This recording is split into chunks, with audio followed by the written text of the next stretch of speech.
Salut tout le monde, comment ça va bien? Alors aujourd'hui, les armes par destination. Donc le concept d'armes par destination commence à être connu un peu. On sait qu'un objet utilisé pour attaquer quelqu'un peut être qualifié d'arme par la justice et donc être une circonstance aggravante, car la violence avec arme, c'est une circonstance aggravante. Malgré cela, beaucoup trop encore s'imaginent que l'objet doit forcément être contondant ou que les dégâts doivent être très graves pour que soit reconnue l'arme par destination. Et ça, c'est un point qui reste problématique aussi bien pour les conséquences judiciaires, pour nous tous, que pour concevoir des armes de défense dans le cadre de la self-défense. Mais des fois, le concept aussi de destination peut être source de quiproquos. Donc on va faire le point, on commence par le commencement, définition d'une arme et par suite d'une arme par destination. Donc c'est dans le code pénal, article 132-75, est une arme tout objet conçu pour tuer ou blesser. Donc c'est on ne peut plus clair, hein, tout objet conçu pour tuer ou blesser. C'est ce qu'on appelle une arme par nature. Nice place. Wow. Oui. Yeah. See ya. Elles étaient classées en 8 catégories de 1 à 8 jusqu'à la réforme de 2012. Il n'en reste plus que 4, A, B, C, D. La catégorie A, matériel de guerre et armes interdites à l'acquisition. Donc ça c'est clair et net, il n'y a pas de malentendu, de quiproquo ou de quoi que ce soit. Encore que, fun fact, dans un arrêté du 12 février 2021, l'État a déclassé toute une série de matériel de guerre d'avant 1946, dont des chars, des AMX-50, des chars Patton américains et pas mal de matériel russe. Donc voilà, ces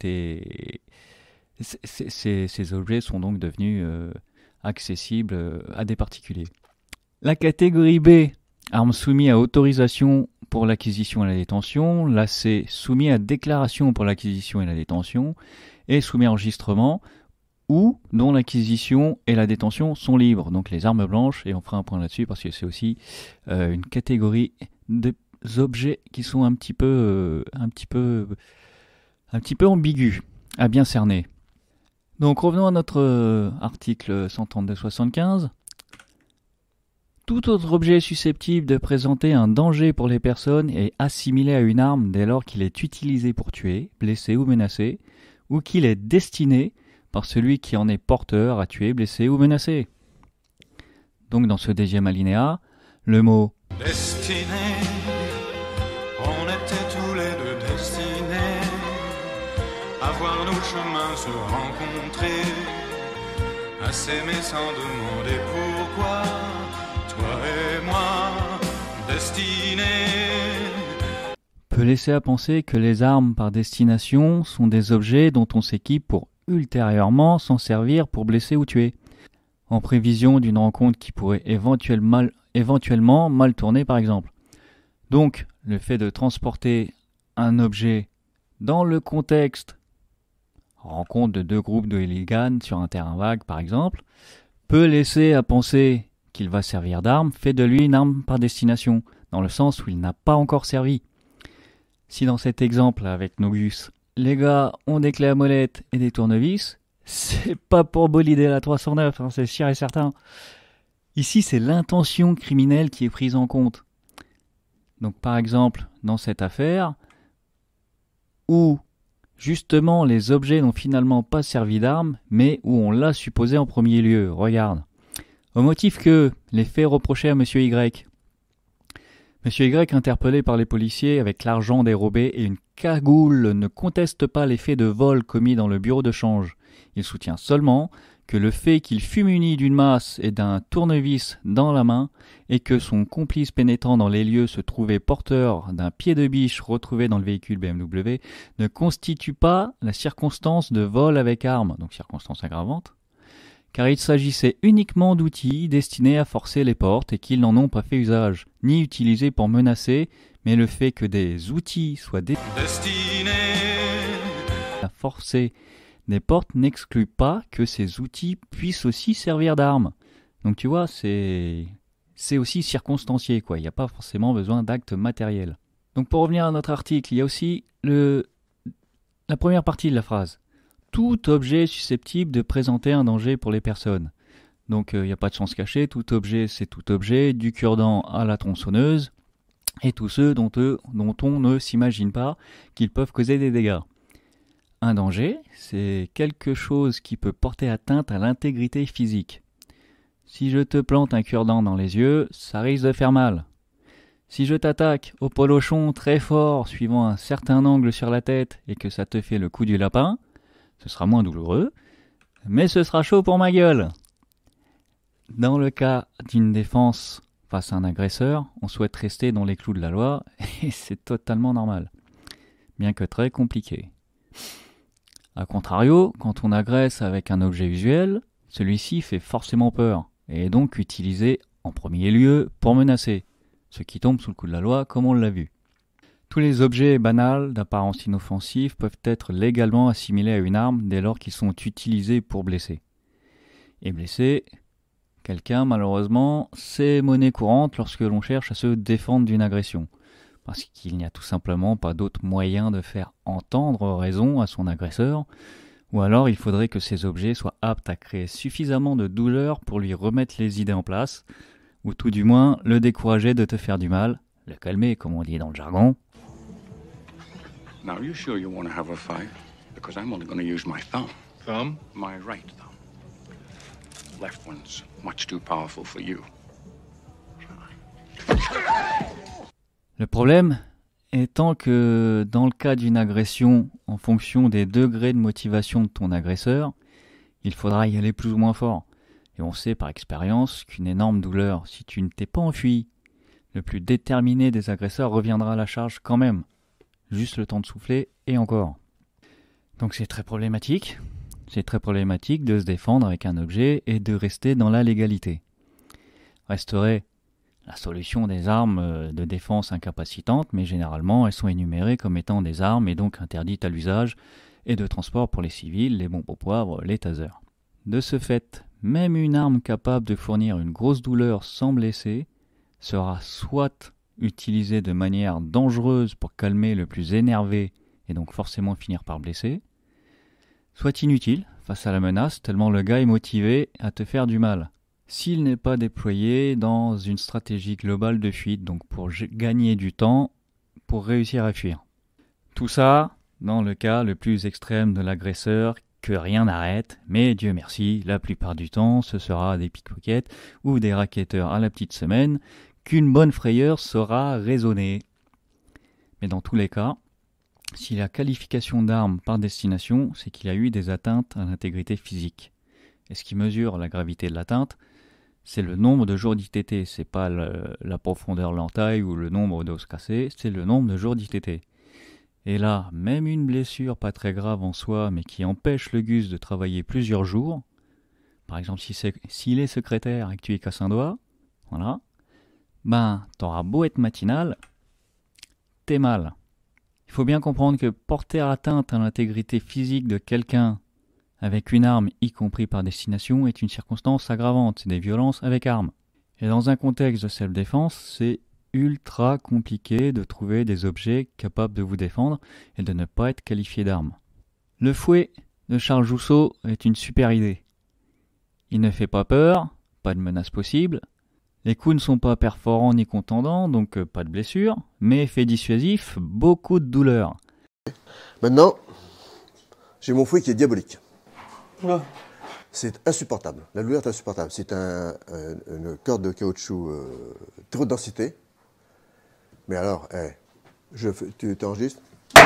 Je peux pas faire un blocage comme avec un bâton, mais c'est tellement douloureux. Fais doucement, Fais la doucement. peau. Eh oh! Non, je fais doucement. Non, il arme! Je fais doucement, pour y cracher, juré. Aïe! Non, mais pas là! Ah ouais, pardon. Ah bah ouais. Oui, oui, aïe, ah oui! Ça, c'était doux, ok? J'ai ma baguette de sécurité. Malgré toutes ces qualités, évitez absolument le visage. C'est plus dissuasif, c'est sûr, mais il y a risque de blessure, et dans l'œil, c'est chaud. on sera plus dans les clous de la loi. Et même avec un objet de ce type, oui, je sais, c'est relou, mais il faut savoir tout ça, vraiment, pas s'en cacher, pas en avoir peur, il faut le savoir et trouver les moyens de l'appliquer. Et même avec un objet de ce type, si pour n'importe quelle raison, l'autre arrive à avoir une ITT de plus de 8 jours, aïe, les enchères commencent à 1500 € d'amende. C'est pour ça que dans tous les cas de figure, il faut mieux avoir fait le nécessaire pour rester dans les limites de la légitime défense. Et c'est très compliqué, mais pas impossible. Il faut qu'on liste tout convenablement, très clairement, et mettre des façons de mettre tout ça en pratique. Regarde, lorsque Charles il dit... Alors bien entendu, si demain j'ai mon couteau en plastique ou j'ai ça, ok, je tabasse le mec il a peur, il a mal, il tombe parce qu'il a reçu un mauvais coup, et si je continue... Eh bien c'est ambigu. Il tombe parce qu'il a pris un mauvais coup, c'est pas bon du point de vue de la légitime défense en fait. S'il tombe suite à ton coup de fouet et qu'il se blesse gravement dans sa chute, tu seras responsable. Ce ne sera pas l'arme qui aura occasionné les blessures, donc destination ou pas on s'en fiche, mais la chute. Et dans ce cas, peu importe l'objet. Hein. Et qu'est-ce que ça veut dire mauvais coup? Ça veut dire un coup que tu n'as pas voulu? Eh bien c'est encore pire. Ça, devant un... Parce que c'est un cas d'exclusion de la légitime défense. Hein? Car dans le cas de la légitime défense, tout ce que tu fais doit être volontaire. Si jamais tu as dit « je ne l'ai pas fait exprès », ça ne relève plus du cadre de la légitime défense, comme dans cet arrêt de cour de cassation, alors que le juge doit restituer aux faits leur exacte qualification. Que la qualification de violence volontaire suppose nécessairement l'intention de l'auteur de porter atteinte à l'intégrité physique ou psychique d'autrui, que dès lors, en maintenant la qualification erronée de violence avec usage ou menace d'une arme, suivie d'une incapacité supérieure à 8 jours tout en constatant que M. I avait déclaré avoir tiré sans viser, qu'il voulait faire fuir les malfaiteurs et n'avait pas l'intention de toucher quiconque, ce qui impliquait que soit retenue une qualification de blessure involontaire, exclusive de la légitime défense. Donc les blessures causées involontairement rendent inopérant l'excuse de légitime défense. C'est pour ça, quand Charles il dit un mauvais coup, il tombe, on ne sait pas trop pourquoi. C'est des cas qui risquent de nous faire sortir de la légitime défense en fait. Bon, je comprends bien que pour les besoins de la vidéo, là, il a bricolé une petite histoire vite fait. Bon, le gars, on le touche mal, on sait pas trop, il tombe, machin. Bon, c'était pas le but premier de faire un scénario réaliste, évidemment. J'ai bien compris, merci. Mais, de fait et dont acte, tous ces petits détails, en fait, sont légalement des sources de problèmes. Il y a donc un souci de compréhension de la loi.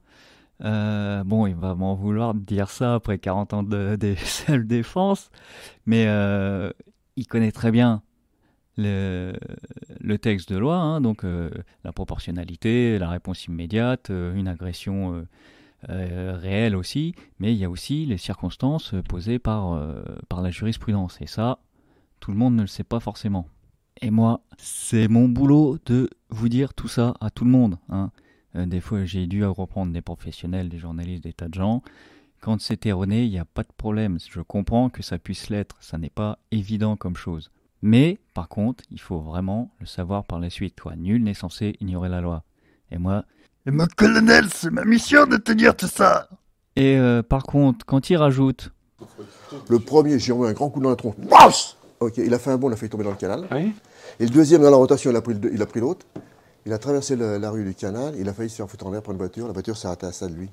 Il l'a pas vu. Les deux mecs, ils ont taillé. Un aller-retour. Là, les circonstances sont pas bien établies. On ne sait pas si c'est en s'enfuyant qu'il a pas vu la voiture ou si c'est le coup qu'il a envoyé en direction de la voiture. Et l'autre dans le lac, c'est un peu la même. Mais si le fait qu'ils se retrouvent l'un sous la voiture et l'autre à la flotte, si tout ça est lié directement à ton coup de fouet, c'est toi le responsable. S'il se fait percuter ou si l'autre il se noie, t'es mal. Donc voilà. Il y a les coups qu'on porte, mais il y a aussi les réactions qu'ils produisent en fait. Donc il y en a beaucoup, c'est complexe de par le fait qu'il y en a un certain nombre, mais c'est pas impossible. C'est pas impossible à prendre en considération. Et si les gars en plus ils décèdent, bah, c'est homicide involontaire, t'as gagné le pompon. Donc voilà, par exemple par destination, même si on a fait un crochet sur légitime défense et c'était un petit peu nécessaire, on va en reparler de plus en plus. Je voulais faire une espèce d'historique, mais finalement je vais plutôt ressortir tous les arrêts de cassation pour bien identifier les situations et la conduite à tenir en cas d'agression pour rester dans les clous de la légitime défense. Et ce serait bien si on pouvait se rencontrer avec les acteurs de la self-défense là, sur YouTube. Charles, je vais venir te voir en fait. J'espère que t'es pas trop vesqué parce que je vais venir te voir et puis on va causer de tout ça parce qu'il faudrait faire un bilan bien comme il faut de tout ça pour en parler aux gens. Donc écoutez les gens, hein, je vous dis merci pour votre attention, à la semaine prochaine et joyeux Noël. Allez, bisous, ciao.